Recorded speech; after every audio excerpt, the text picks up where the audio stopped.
बैठो, है ना। देखो आज अभी जो न्यूज़ में भी चल रहा है, जो हमारा पड़ोसी देश है नेपाल, ठीक है, वह बहुत ही ज़्यादा न्यूज़ में है। तो चूँकि हमारे परीक्षा की दृष्टि से क्या होता है, वह यह महत्वपूर्ण हो जाता है, ठीक है। दूसरा बात, नेपाल को लेके बहुत से अफवाह चल रहा है सोशल मीडिया वगैरह पे, क्या है, बहुत से अफवाह चल रहा है ना। और अफवाह वाला बात यह है कि अपने ही लोग मानने लगे हैं नेपालियों के द्वारा, नेपाल सरकार के द्वारा या नेपाल सोशल मीडिया ऐप के द्वारा जो अफवाहें फैलाया जा रहा है ना, वह अपने ही देश के लोग क्या है उसे मानने लगे हैं, है ना। यह थोड़ा क्या है ना चिंता का विषय हो जाता है, ठीक है। वह यह है कि अभी पिछले कुछ दिनों पहले हम कहाँ थे, सीतामढ़ी में, है ना। तो वहाँ पे ऑटो में लोग क्या बात कर रहे थे कि वहाँ मतलब पहले नेपाल कहाँ तक था, तो वैशाली हाजीपुर तक का जो भाग है कहाँ था, नेपाल में था, ठीक है। और चूंकि देखो ये कौन लोग बात कर रहा है, ये खुद भारतीय हैं, है ना। और ये एक तरह का अफवाह फैलाया गया है ना, उस अफवाह को लोग मान्यता भी दे रहा है ना। इससे क्या होता है कि जो नेपाल जो एक अफवाह जो फैला रहा है ना, वो अपना विचारधारा जो मजबूत करना चाहता है वो क्या हो जाएगा, मजबूत हो जाएगा, ठीक है। दूसरा बात, नेपाल में अभी सरकार बदला है, हम सभी जानते हैं, एक नया सरकार आया है, आंदोलन हुए तो उसके बाद क्या है, नया सरकार आया था, जिसके कारण उन लोग क्या है कुछ ज़्यादा ही रेडिकल डिसीजन लेने लगे हैं, मतलब लोग लुभावना डिसीजन लेने लगे हैं। अपने नागरिक को खुश करने के लिए उन लोग नया नया डिसीजन ले रहे हैं, है ना। उसी निर्णय के संदर्भ में हम लोग ये देखेंगे, जो हम लोग न्यूज़ देख रहे हैं ना।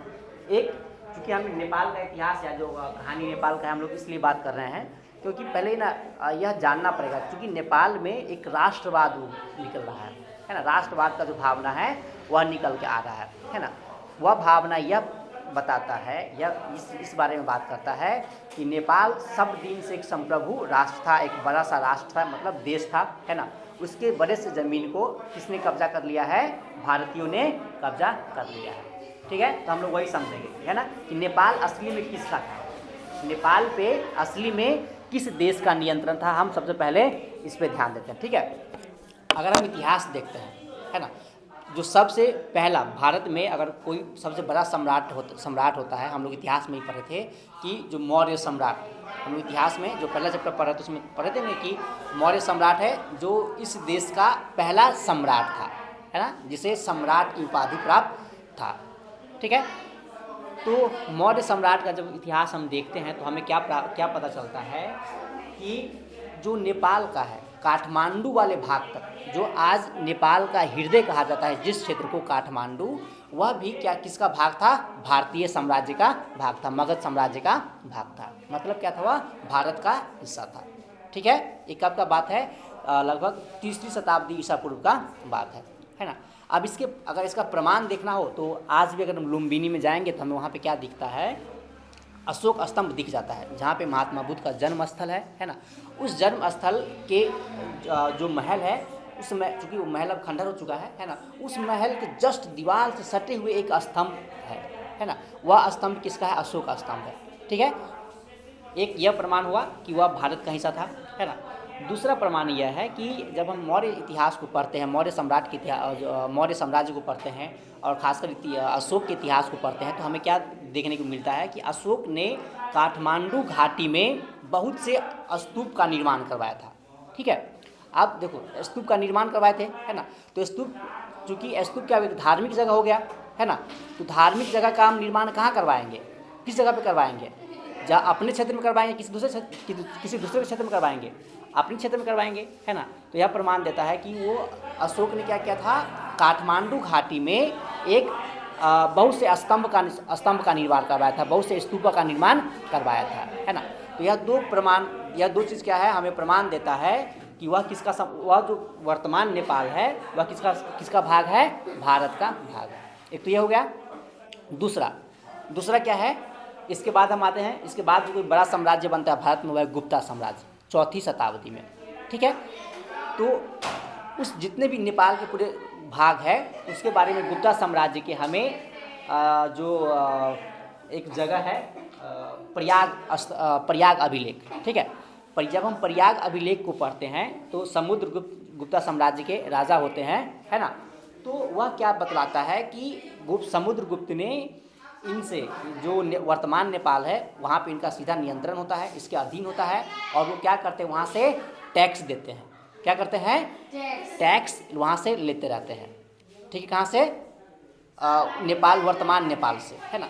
अब टैक्स कहाँ से लिया जाएगा, जो अपना क्षेत्र होगा, क्या बाहरी क्षेत्र से टैक्स लिया जाएगा, नहीं लिया जाएगा, है ना। तो ये दो प्रमाण हमें क्या दिखाता है, ये जो वर्तमान नेपाल है, जो नेपाली अपने आप को अलग राष्ट्र के रूप में प्रदर्शित कर रहा है ना, एक फेक राष्ट्रवाद जो है ना, जहाँ पे भारत को टारगेट किया जा रहा है, नकारात्मक रूप से टारगेट किया जा रहा है, यह सब जो उन लोगों का जो आधार है बिल्कुल ही बेसलेस है। ठीक है, अगर हम इसके बाद देखते हैं, है ना, ये तो हमारे प्राचीन काल का हो गया, है ना। अगर हम इसके बाद भी देखते हैं, मध्यकाल में देखते हैं, है ना, तो मध्यकाल में एक है लिच्छवी वंश। ठीक है, क्या है, लिच्छवी वंश, है ना। यह लिच्छवी वंश को जो है ना, वर्तमान जो नेपाल है ना, वर्तमान नेपाल का जो राजधानी है, राजधानी कहाँ पर है, काठमांडू में, है ना। तो काठमांडू घाटी के ये राजा है लिच्छवी लिच्छवी वंश जो है कहाँ है, काठमांडू घाटी में थे, है ना। जिस तरह अपने देश में, अब भारत के इतिहास में गुप्ता काल को हम लोग स्वर्ण युग कहते हैं, उसी तरह नेपाल के इतिहास में इस लिच्छवी वंश को स्वर्ण काल कहा जाता है। ठीक है, इन लिच्छवी के जो राजा थे, है ना, ये कहाँ से गए थे, तो जो अपना लिच्छवी है, जो अपना लिच्छवी, जो बिहार के जो वैशाली वाला जो क्षेत्र है ना, ये यहाँ से वहाँ पे गए थे। ये कोई हम नहीं कह रहे हैं, जब कोई आम आदमी नहीं कह रहा है, ये अपने अभिलेख में स्वयं लिखवाए हैं कि ये इसका संबंध कहाँ से है, लिच्छवी वंश भारत से है ना। और वो वहाँ पे जाके शासन कर रहे हैं, मतलब अपने ही लोग हैं वो, जो जहाँ वहाँ पे जाके क्या कर रहे हैं, शासन कर रहे हैं। क्यों, क्योंकि उस समय तक भारत, चूँकि नेपाल का कोई नेपाल स्वतंत्र देश तो था नहीं, है ना, कोई स्वतंत्र इकाई तो था नहीं, तो उस पर नियंत्रण भारतीयों का ही रहा, चूँकि भारत का ही क्षेत्र माना जाता था, तो इन लोग जाके वहाँ पे शासन कर रहे थे। ठीक है, एक ये हो गया। दूसरा क्या है, कर्नाट वंश, है ना, यह 11वीं शताब्दी की कहानी, कर्नाट वंश। ठीक है, इसके राजा हुए नंददेव, है ना। इनका जो शासन था वर्तमान मिथिलांचल पे था, है ना। उस समय के भी विदेह पे, मतलब मध्यकाल में इस क्षेत्र को, जो मिथिलांचल वाला क्षेत्र है, उसे विदेह कहा जाता था, है ना। और वर्तमान में से मिथिलांचल कहा जाता है। ठीक है, मिथिलांचल वाले क्षेत्र में क्या हो गया, जो वर्तमान मिथिला वाले क्षेत्र, जैसे हो गया मधुबनी, सीतामढ़ी, दरभंगा और पूर्वी चंपारण का कुछ भाग, है ना, और कुछ हिस्सा कहाँ जाता है, नेपाल में चला जाता है। ठीक है, तो और इन्होंने अपना राजधानी कहाँ बनवाया, सिमरिया, जो नेपाल, वर्तमान नेपाल और बिहार के बॉर्डर पे है। ठीक है, तो ये सारे के सारे राजा कहाँ पे हैं, कहाँ के हैं, भारत के। इससे यह प्रमाणित हो रहा है कि नेपाल स्वतंत्र राज्य नहीं था। वह लगभग कब तक, 1743 तक सीधे भारतीयों के, जो भारत के राजा हैं उनके नियंत्रण में नेपाल था। ठीक है, तो अब नेपाल का जन्म कैसे हुआ, ठीक है, नेपाल का जन्म कैसे होता है ना। तो नेपाल का, वर्तमान नेपाल जो है, आधुनिक नेपाल, है ना, उसका जन्म या वह देश कैसे बनता है, तो इसके पीछे कहानी शुरू होता है 1743 ईस्वी में। ठीक है, वहाँ पे एक साम्राज्य हुए, एक साम्राज्य का गठन का शुरुआत हुआ, है ना, जिसका नाम दिया गोरखा साम्राज्य, गोरखाली साम्राज्य। ठीक है, कहानी कहाँ शुरू होता है, 1743 ईस्वी, है ना। 1743 ईस्वी में जो पृथ्वी नारायण सिंह है, क्या है, पृथ्वी नारायण सिंह है ना, ये क्या कर रहे थे, ये क्या कि जितने भी छोटे छोटे राज्य थे, क्योंकि इस समय तक आते आते, क्योंकि यहाँ पे ना मुगलों का शासन था, अभी समय तक भारत में इसका शासन था, मुगल का शासन था, और मुगल कमज़ोर हो चुके थे, है ना। जब मुगल कमज़ोर हो चुके थे, मुगल जो केंद्रीय सत्ता था टूट के खत्म, बिखर चुका था, तो जो छोटा मोटा जो जमींदार सब हुआ करते थे, उन लोगों ने क्या किया, अपने अपने क्षेत्र को स्वतंत्र राज्य घोषित कर लिया। जब उन लोगों ने स्वतंत्र राज्य घोषित कर लिया और कोई केंद्रीय सत्ता मजबूत बचा नहीं, तो उसमें एक जो गोरखा थे, पृथ्वी नारायण सिंह, थोड़ा होशियार व्यक्ति, है ना, या बहादुर व्यक्ति, है ना, इन्होंने क्या देखा कि केंद्रीय पावर तो कोई है रहा नहीं, है ना, इसको नियंत्रित करने के लिए, तो इसने एक सपना देखा कि हिंदू राष्ट्र, एक गोरखा साम्राज्य जिसका नीति निर्माण किस पे चलेगा, हिंदू साम्राज्य पे चलेगा, हिंदू नीति निर्माण, हिंदू राष्ट्र के रूप में देखेंगे, है ना। उन्होंने सपना देखा कि हिंदू राष्ट्र बनाना है, स्वतंत्र हिंदू राष्ट्र बनाना है ना। तो उन्होंने 1743 में से एक काम शुरू किया कि जितने भी छोटे छोटे जमींदार सब थे, छोटे छोटे राजा थे, सभी को उन्होंने कब्जा करना शुरू कर दिया। और 25 सितंबर 1768 तक जाते जाते जितने भी छोटे छोटे राज्य थे सभी को उन्होंने जीत के एक क्या किया, एक नया राष्ट्र का नाम रखा, एक नया राष्ट्र का स्थापना किया जिसका नाम क्या रखा, नेपाल। ठीक है। और ये साम्राज्य 1768 आते आते तक तो क्या है बहुत मजबूत बन चुका था, है ना। ये अपने आसपास के सभी क्षेत्रों पे कब्जा करना शुरू कर दिया, है ना, और अपना अलग पहचान बनाना शुरू किया। ठीक है, क्या कि इन्होंने अपना अलग पहचान बनाना शुरू किया। ठीक है, नेपाल के नाम से अपना अलग पहचान बनाना शुरू किया, लेकिन इन्होंने धार्मिक और सांस्कृतिक रूप से भी अपने आप को भारत से अलग नहीं किया, है ना। अब हम ध्यान देंगे कि जब 1768 में साम्राज्य बनता है तो इस समय भारत पे शासन किसका हो जाता है, अंग्रेज़ों का हो जाता है। शासन किसका होता है, अंग्रेज़ों का होता है। ठीक है ना। और यह जो एक गोरखा साम्राज्य थे जो वर्तमान नेपाल बना चुके थे, इन लोग लगातार क्या कर रहे थे, अपना साम्राज्य को आगे बढ़ा रहे थे, है ना। तो इन्होंने क्या किया, जो अपना उत्तराखंड है उसके कुमाऊं पे हमला करके उस क्षेत्र को कब्जा कर लिया। क्योंकि वहाँ के राजा कमज़ोर हो चुके थे, मुगल कमज़ोर हो गए थे, तो उसका लाभ उठा के उसने क्या किया, उस क्षेत्र को कब्जा कर लिया। ठीक, एक तो ये हो गया। दूसरा इसने क्या किया, पूर्वी साइड में आके इन्होंने सिक्किम पे भी हमला कर दिया, है ना, दार्जिलिंग पे भी हमला कर दिया, है ना। इससे भी आगे बढ़ के इन्होंने कहाँ तक हमला कर दिया, भूटान पे भी क्या किया, इसने कब्जा कर लिया। ठीक है, भूटान इसके पूर्वी क्षेत्र में हो गया, है ना। और इन्होंने क्या किया, अब उत्तर साइड में भी अपना अपना दायरा बढ़ाना चाहा, है ना। लेकिन उत्तर साइड में पहले से कौन बैठा था, अंग्रेज बैठा था। तो क्या अंग्रेज इसे फैलने देता, नहीं। अंग्रेज कभी भी नहीं चाहता कि ये इसका क्या हो, विस्तार हो, है ना। तो जब इसका अगर नेपाल का विस्तार होगा तो नेपाल टैक्स वसूलेंगे, है ना। तो अंग्रेज को कुछ मिलेगा, नहीं मिलेगा। जब अंग्रेज को कुछ नहीं मिलेगा तो क्या अंग्रेज इस चीज़ को बर्दाश्त करेंगे, नहीं करेंगे। जब अंग्रेज बर्दाश्त नहीं करेंगे तो उत्तर इसके दक्षिण में, नेपाल के दक्षिण में कौन था, अंग्रेज बैठे हुए थे, है ना। फिर क्या होता है, साल आता है 1814 का, है ना। स्थिति इतना खराब हो जाता है कि नेपाल और उस समय के जो ब्रिटिश भारत है, मतलब अंग्रेज से क्या हो जाता है, युद्ध होता है।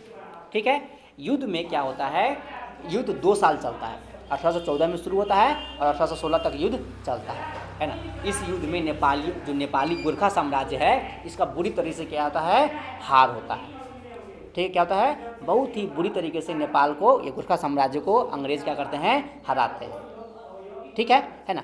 हराने के बाद चूंकि जब हराया जाता है तो एक संधि किया जाता है, समझौता किया जाता है ना, एक नियम कानून तय किया जाता है ना। अब जिस चीज़ के लिए झगड़ा, युद्ध हो रहा था, तो उसके लिए तो नियम तय करना पड़ेगा ना, है ना। तो झगड़ा किस लिए हो रहा था, क्षेत्र के लिए झगड़ा हो रहा था, है ना। तो इसने क्या किया, देखो इस समय तक 1816 आते आते तक अंग्रेज पूरे बंगाल पे कब्जा कर चुका है ना। अंग्रेज सिक्किम के आसपास पहुंच चुका है ना, चूँकि उसके उत्तर में तिब्बत, चीन भी तो है, वो भी उसका खतरा बना हुआ है ना। पश्चिम में क्या है, कुमाऊं क्षेत्र भी अंग्रेज को चाहिए, क्योंकि गोरखा बहुत एग्रेसिव था, बहुत ही उतावले होते थे युद्ध करने के लिए, है ना।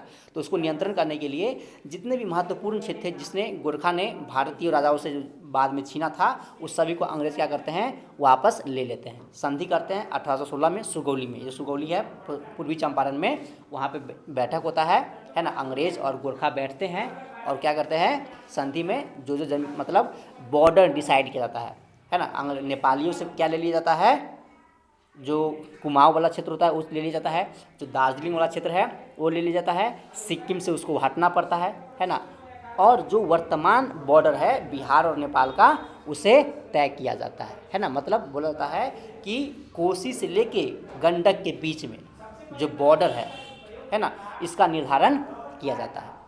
ठीक है, लेकिन फिर भी विवाद रहता है, फिर भी क्या है, विवाद है ना, बॉर्डर को लेके, है ना। ये इसका क्या हो गया, इतिहास। डिटेल्स में जाएंगे तो और लंबा चौड़ा हो जाएगा, लेकिन हमारे लिए उतना जरूरी नहीं है, हमें ये जानना है। ठीक है, अब प्रश्न उठता है कि हम लोग नेपाल के बारे में इतना जानना क्यों जरूरी है, इतना पढ़ना क्यों जरूरी है। तो पहला, एक हमारे देश में क्या एक अफवाह चल रहा है नेपाल को लेके, है ना, और हमारे ही लोग क्या है इस चीज़ में विश्वास करने लगे हैं, है ना। तो यह विश्वास को मतलब सच्चाई लोगों के पास में जाना चाहिए, ये क्या हो गया। दूसरा क्या है कि अगर हमारी परीक्षा की दृष्टि से क्या होता है कि नेपाल में ना एक राष्ट्रवाद जगह है ना। क्योंकि नेपाल का स्वतंत्र क्या है, अपना कोई पहचान नहीं है ना। सांस्कृतिक रूप से वह हिंदू राष्ट्र है, समाज क्या है उसका हिंदू है, लेकिन देश, हिंदुओं के लिए सबसे बड़ा देश कौन है, भारत है ना। तो वह सांस्कृतिक रूप से अपना पहचान जाहिर नहीं कर पाता है। ठीक है, तो वह भारतीयों के पहचान के अंदर में क्या है ना, दब चुका है ना। तो उससे निकलने के चक्कर में क्या वहाँ पे एक नया राष्ट्रवाद शुरू हुआ है ना। उस राष्ट्रवाद में क्या है, भारतीयों के खिलाफ बोलना, है ना, भारतीयों के खिलाफ में निर्णय लेना, ठीक है। इसके संदर्भ में अभी पिछले सप्ताह हमने नेपाल के द्वारा एक निर्णय लिया गया था कि अगर 100 रुपया से नेपाली से ज़्यादा अगर आप सामान खरीद के जा रहे हैं भारत से, तो आपको क्या करना पड़ेगा, भंसार यानी कस्टम ड्यूटी देने पड़ेंगे, ठीक है। यह क्या है, यह निर्णय क्या चाह रहा है कि भारत और नेपाल का जो संबंध है, जो रिश्ता वाला संबंध है ना, शादी विवाह वाला जो संबंध है, इसको तोड़ के अलग किया जाए, ठीक है। इससे लाभ ये होगा कि भारत और नेपाल के लोग अलग हो जाएंगे, सांस्कृतिक रूप से क्या हो जाएंगे, एक अलग हो जाएंगे, तो उसका पहचान क्या होगा, फिर अपना पहचान वह दिखाने लगेगा, ठीक है। दूसरा निर्णय जो कल ही लिया गया है नेपाल सरकार के द्वारा, वो और ख़तरनाक निर्णय है ना। वह और भारत से नेपाल को अलग करने के मतलब चाहता है कि अलग 100% किया जाए। उसी संदर्भ में एक और निर्णय लिया गया है ना। ये मतलब जो भी गंडक नदी के माध्यम से या गंडकी प्रदेश में, नेपाल के गंडकी प्रदेश में जो भी भारतीय यात्री जाएंगे घूमने के लिए या किसी भी कारण जाएंगे, तो उसे ना मेडिकल टेस्ट करवाना पड़ेगा। नेपाल में बॉर्डर पे मेडिकल टेस्ट करवाना पड़ेगा। अगर आपका मेडिकल रिपोर्ट नेगेटिव आता है तो आप नेपाल के अंदर जाएंगे, अन्यथा नहीं जाएंगे, ठीक है। यह एक न्यूज़ हो गया, है ना। अब देखो यह न्यूज़ महत्वपूर्ण क्यों है ना। न्यूज़ यह है क्या है, महत्वपूर्ण क्यों। पहला, इसके पीछे कारण है कि अगर हमारा पड़ोसी देश है ना, अगर कोई भी निर्णय लेता है ना, अगर उसका नेगेटिव इम्पैक्ट, नकारात्मक प्रभाव अगर हमारे देश में पड़ रहा है, तो हमें जानना ज़रूरी होता है, ठीक है। अब देखो नेपाल, हम लोग लास्ट जब हम लोग पढ़ रहे थे तो क्या देखे थे कि नेपाल आर्थिक रूप से पूरी तरह किस पर निर्भर है, भारत पर निर्भर है ना। उसे बाज़ार कहाँ चाहिए, भारत चाहिए। उसके लोग कहाँ काम कर रहे हैं, भारत में काम कर रहे हैं। उसे शिक्षा कहाँ से ले रहे हैं, भारत से ले रहे हैं, ठीक है। हर एक चीज़, स्वास्थ्य जो हेल्थ फैसिलिटी है, हॉस्पिटल वगैरह का व्यवस्था कहाँ से ले रहा है, वो लोग भारत से ले रहा है, ठीक है। लेकिन जितने भी जहर है फिलहाल, है ना, जो नेगेटिव इम्पैक्ट है, जो गलत सूचना फैला कौन रहा है, नेपाल फैला रहा है ना। तो इस सब के पीछे क्या कारण है, इस सब के पीछे क्या कारण है। तो उसमें हमने देखा था कि एक तो क्या है, राजनीतिक लाभ। हमने क्या देखा था, इस सब के पीछे क्या है, राजनीतिक लाभ है ना। राजनीतिक लाभ कैसे देखा था कि उसके जिस मंत्री ने यह निर्णय लिया था, है ना, उस मंत्री के पैसे, उसके पास क्या है, हज़ारों करोड़ रुपया थे, है ना। हज़ारों करोड़ रुपया कहाँ से आए पता चला नहीं, है ना।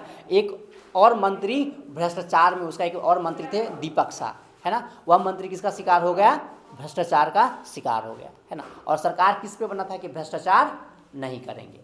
सरकार का निर्माण किस लिए हुआ था कि भ्रष्टाचार नहीं किया जाएगा। लेकिन इसके एक मंत्री कहाँ फंस गए, भ्रष्टाचार में फंस गए, दूसरे भी भ्रष्टाचार में फंस गए, और उसके पास पैसे कहाँ हैं बता पाए नहीं, है ना। तो क्या है, अपने बेईमानी को छुपाने के लिए क्या है, इन लोग जो बेईमानी कर रहा है इसको छुपाने के लिए, है ना, एक झूठा राष्ट्रवाद का नारा दे रहा है, जिससे लोग क्या करें, मुद्दा से भटक जाए, ठीक है। एक कारण तो ये हो गया। दूसरा कारण क्या है कि यह भारत के खिलाफ ऐसा निर्णय और क्यों ले पा रहा है, ठीक है। तो सन 1950 में भारत और नेपाल के बीच में क्या था ना, एक संधि हुआ था, ठीक है ना। वह नेपाल का ऐसा मानना है कि वह संधि जो है ना, नेपाल पे भारत के द्वारा थोपा गया था, है ना। और वह संधि में समझौता क्या था, एक तरफा समझौता था। कैसा समझौता था, एक तरफा, मतलब भारत ने जो चाहा वह उस संधि में ले लिया, ठीक है, अपने आप को बड़ा भाई घोषित करवा लिया, कौन, भारत, है ना। तो नेपाली क्या है, इस मानसिकता से बाहर निकलना चाहता है ना। लेकिन भारत क्या कह रहा है कि हम इससे क्या करेंगे, जो हम इस संधि को अभी इस संधि पे रिव्यू नहीं करेंगे। नेपाली चाहता है कि जो संधि 1950 में संधि हुआ है उस पर फिर से बातचीत हो। क्या है, नेपाली क्या चाह रहा है, जो संधि किया गया है उसमें क्या हो, फिर से बात हो। लेकिन भारत का चाह रहा है कि जो संधि चल रहा है, जैसा चल रहा है उसको वैसा ही चलाया जाए, है ना। तो वह संधि के लिए भारतीय नेताओं को एक टेबल पे बिठा के बात करने के लिए भी क्या इस तरह का दबाव बनाया जा रहा है, ठीक है। यही क्या है, इसके प्रभाव है, ठीक। इसमें कोई दिक्कत, बंद करो।